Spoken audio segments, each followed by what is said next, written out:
Hey guys, welcome back to True Crime and Tarot. This is your first time here. Welcome. If you are returning, welcome back. Um, so I know that you guys are probably wondering why I'm covering the Ukrainian war right now. Well, my channel name is True Crime, and what we're seeing is a crime. It's a world crime. It's a huge crime.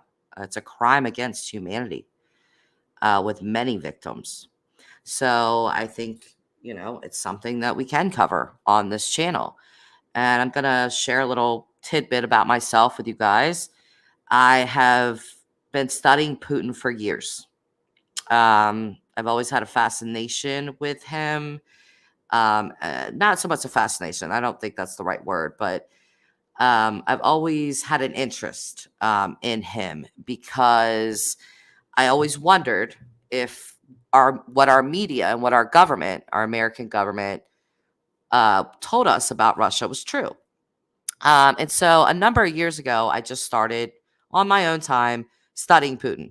I've watched tons and tons and tons of videos and content on Putin, and just I've sat through hours of him just talking.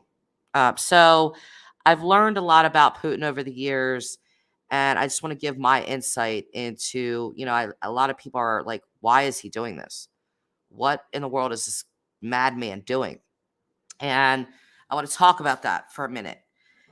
There's, when when the USSR fell, this was a major turning point in Putin's life. Okay. And before we continue this, please know that my interest, hi, Lori, good morning to you as well. My interest is always in human behavior. This is not a puff piece on Putin. This is not an excuse for Putin. I am giving insight into what I have personally learned about Putin over the years. That is it. Okay. So we'll continue. When the USSR fell, Putin was, this impacted him in a major way. Much like other people that have been displaced from their countries have fallen apart. There was one story I'll share with you guys.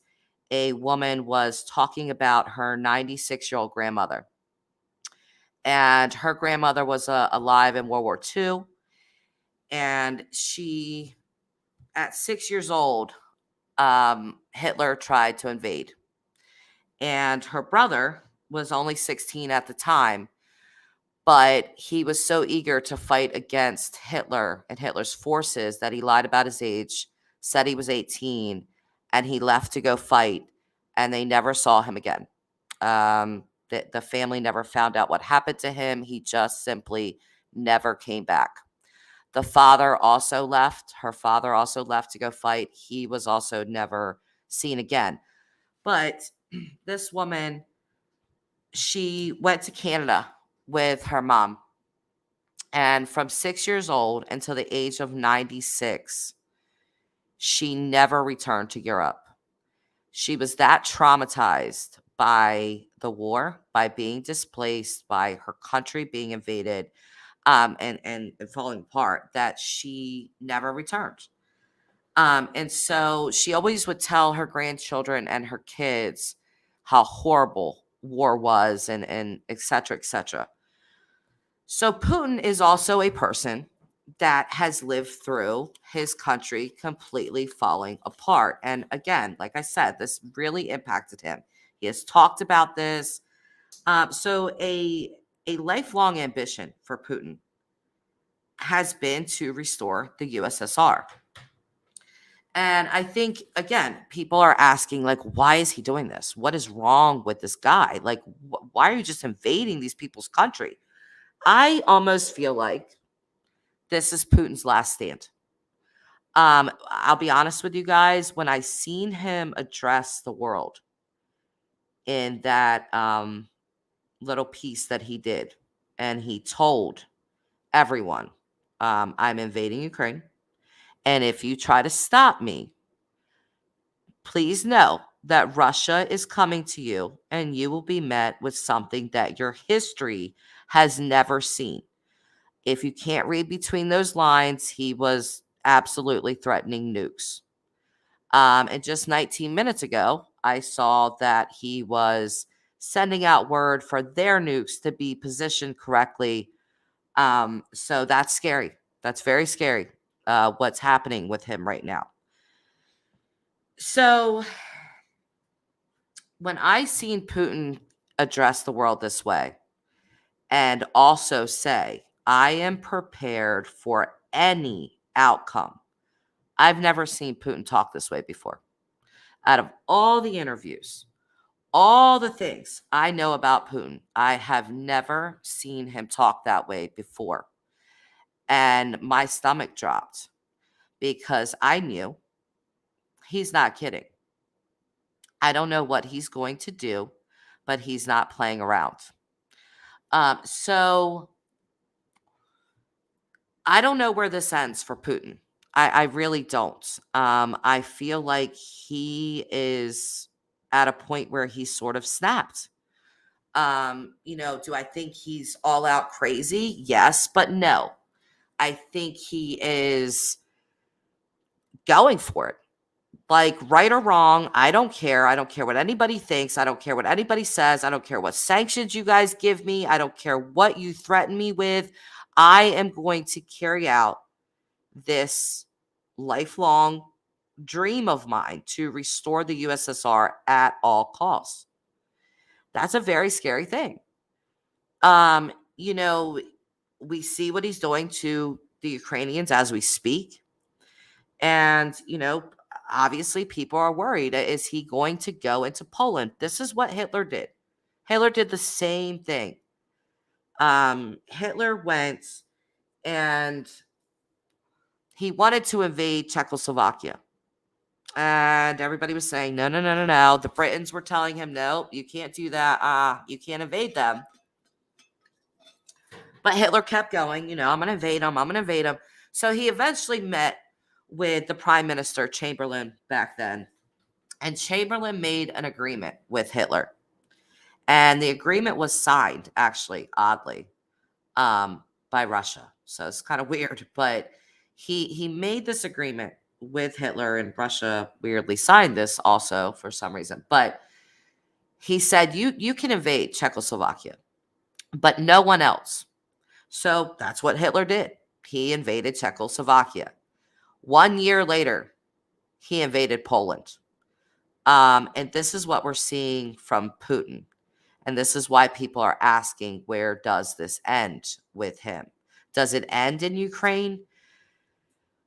I'm not an expert, but I'm a little bit of an expert when it comes to Putin, just because I've analyzed the hell out of this guy for years.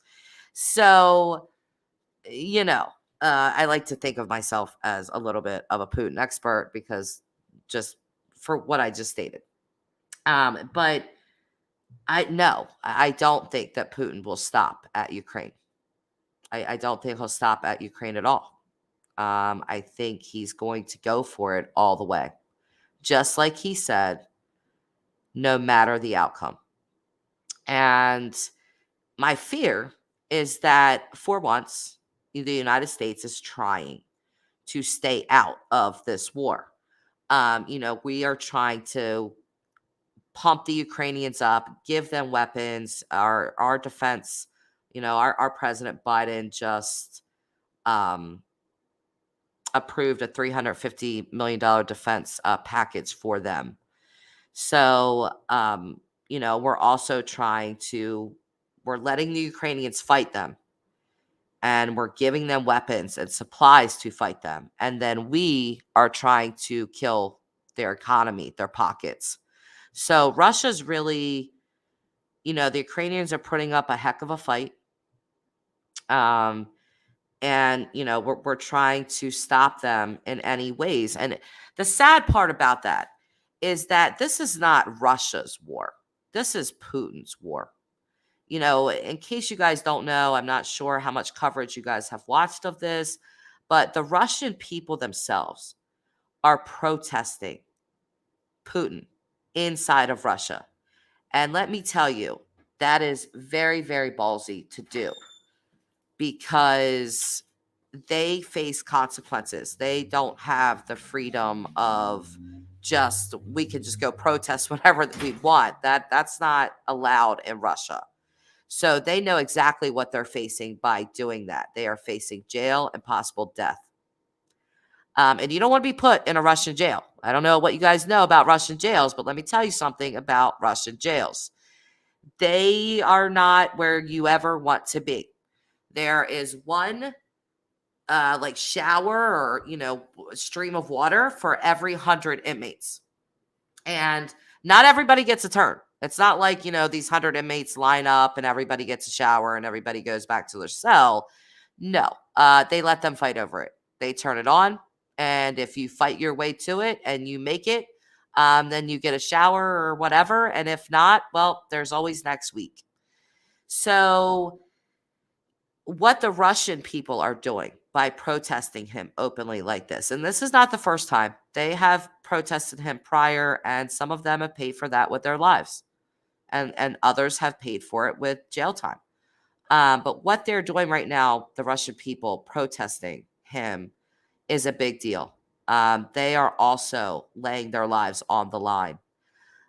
So I think it's important to remember that the Ukrainian people and the Russian people really need our support because the Russian people didn't decide this. Putin did.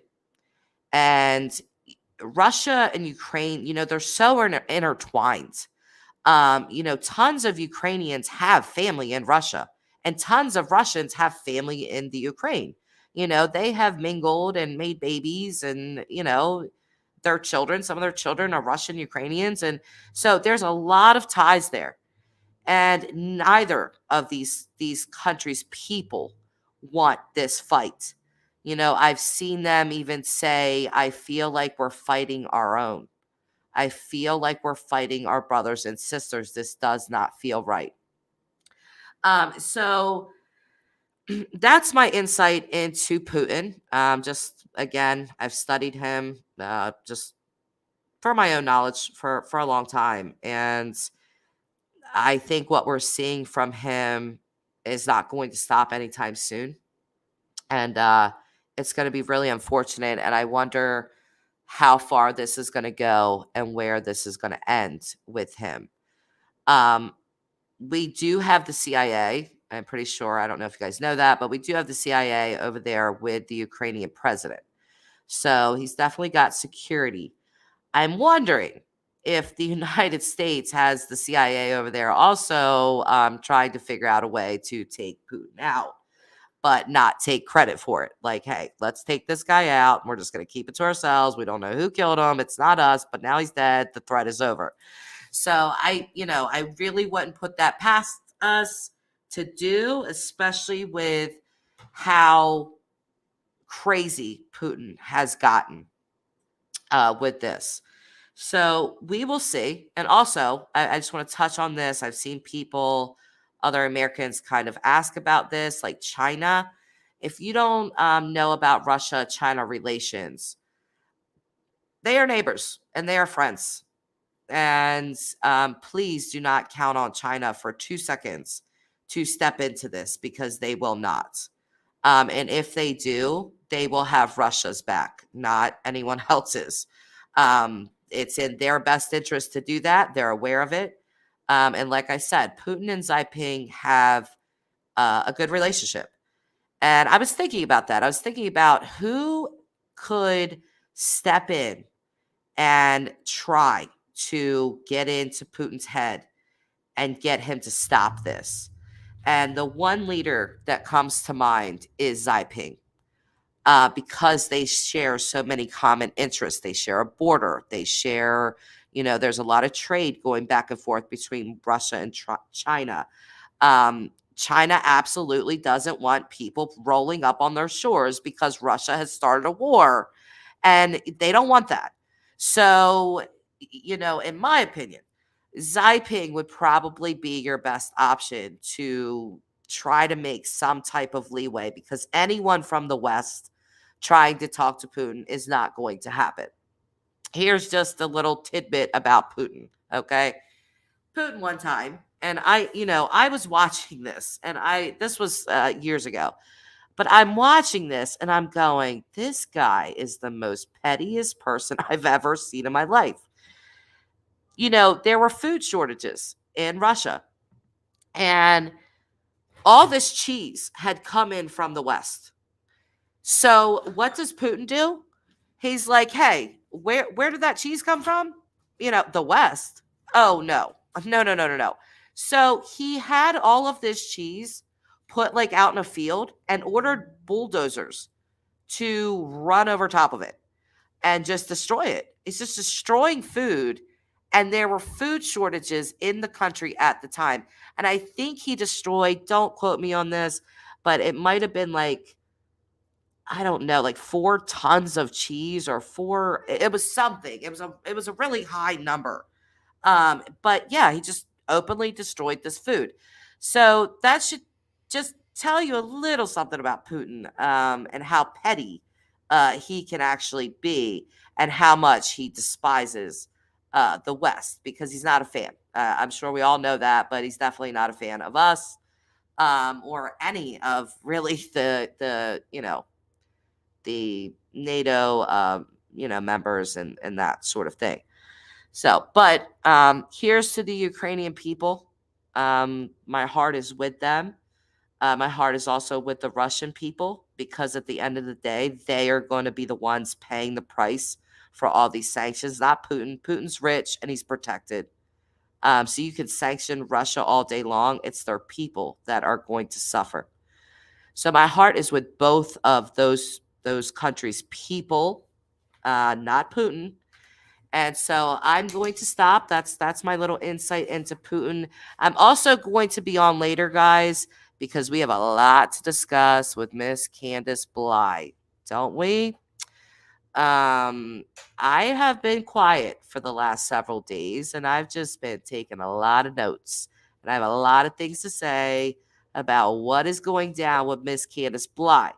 But until then, if you guys have not watched my Don and Candace energy read from 2 weeks ago, please watch it, because I'm going to be talking about it.